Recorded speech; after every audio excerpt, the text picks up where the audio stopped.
Dans la région du Centre-Est, la coordination des associations de veille citoyenne de la région a organisé jeudi dernier à Tinkodougou une formation sur la communication de guerre. Plus de 300 membres sont concernés par cette session qui vise à renforcer leurs compétences. Il s'agit pour eux de mieux canaliser leurs énergies pour une meilleure défense de la région. Des précisions avec Hassan Guibri et Paul Abri.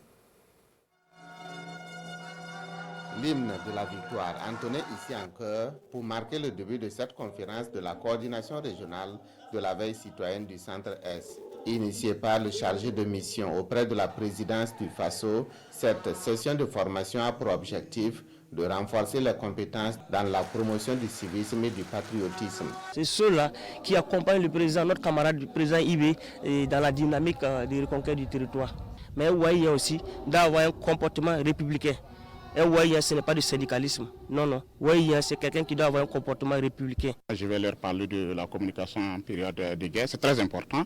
C'est un instrument indispensable et incontournable en cette période de crise. Il faut que nous apprenions à communiquer, que nous construisons un narratif qui nous valorise, qui aussi encourage nos soldats, nos forces de défense et de sécurité. Les participants venus des 30 communes de la région du Centre-Est ont salué cette initiative perçu comme une sensibilisation. Il y a des comportements qui ne sont pas ça, mais je pense à l'issue de cette formation et je pense que tout le monde va se diriger sur la bonne voie pour accompagner le président, le capitaine Ibrahim Traoré. La formation est la bienvenue parce que ça nous permettra de fédérer nos actions pour en tout cas accompagner les autorités. Cette formation va également permettre de canaliser l'énergie des acteurs de la veille citoyenne en vue d'assurer une meilleure défense de la région, a relevé le gouverneur du Centre-Est.